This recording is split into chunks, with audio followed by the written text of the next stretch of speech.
কুরআন মাহফিল অনুষ্ঠানে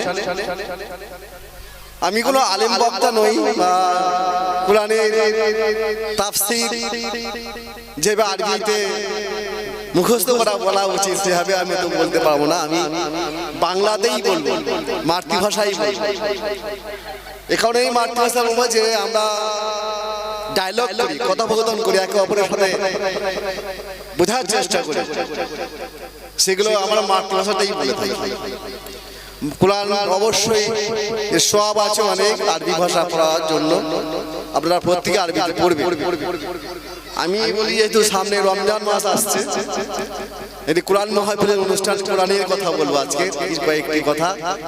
সময় আমার খুব কম, আমি কিছু মেসেজ আপনাদের দিতে চাই এই কোরআন মাহফিল অনুষ্ঠান থেকে। এই কোরআন মাহফিল অনুষ্ঠান থেকে আমার কথা শুনে যদি একটি মানুষ কোরআন ধরে তাহলে আমার বলবো আমার এই আশাটা সার্থক হবে। তাহলে একটা মানুষ যদি কোরআন ধরেন, কোরআন মাহফিল অনুষ্ঠান আপনারা জানেন সবাই যে এই মাসে আর কয়েকদিন পরে রমজান মাস আসছে, সম্ভবত বৃহস্পতিবার বা শুক্রবার থেকে শুরু হবে, তাই তো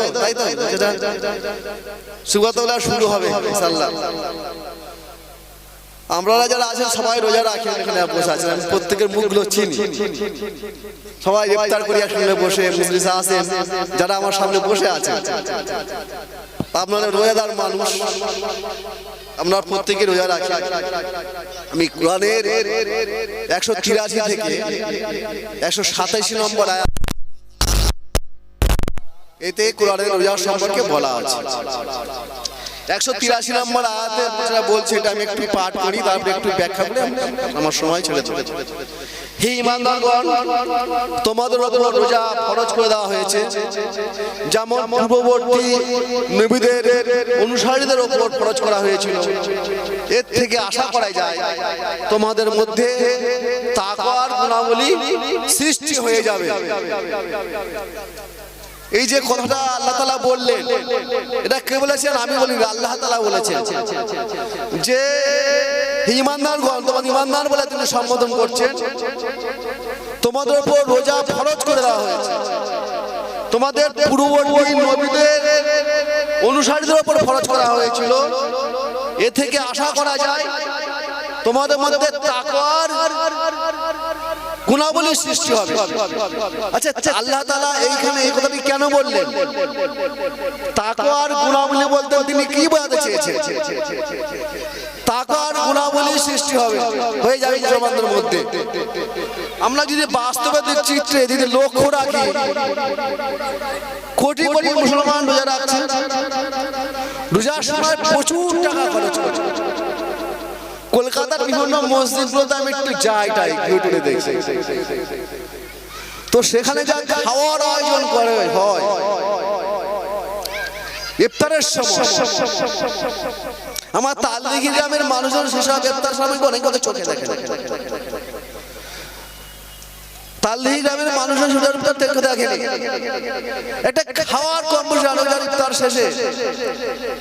এবং সেখানেতে তোমাদের আল্লাহ তাআলা বলছেন তাকওয়ার গুণাবলী সৃষ্টি হওয়ার আশা তিনি করেছেন, তাকওয়ার গুণাবলী সৃষ্টি হয়ে যাবে। তাকওয়া বলতে তিনি কি বোঝাতে চেয়েছেন? আমরা কি কোটি কোটি মুসলমানদের মধ্যে তাকওয়া মিন্স আল্লাহর ভীতি, আল্লাহর ভয় সত্যি সত্যি কি আমরা সৃষ্টি করতে পেরেছি? সত্যি সত্যি কি আমরা এক মাস রোজা রাখার পরে আমাদের মধ্যে তাকওয়ার গুণাবলীর সৃষ্টি হয়েছে? আমাদের মধ্যে ধৈর্য, উত্তম ধৈর্য। তোমাকে যদি এক গালে ঠাপাস করে চড় মারে আর এক গাল দাঁড়িয়ে, সেই মুসলমান এক গাল চড় মারে আর এক গাল ঘুষি মেরে তাকে মেরে রাখে, ছুঁয়ে ফেলে দেয় কিনা? জানেন আল্লাহ তাআলা সামনে ইলেকশন আসছে, তালদিঘির গ্রামের মানুষজন খুব ভালো, কিন্তু ভাঙড়ের গ্রামের মানুষজনের কাছে জানি না কি হবে, আল্লাহ জানে। এই ইলেকশনকে কেন্দ্র করে কত মানুষ রমজান মাস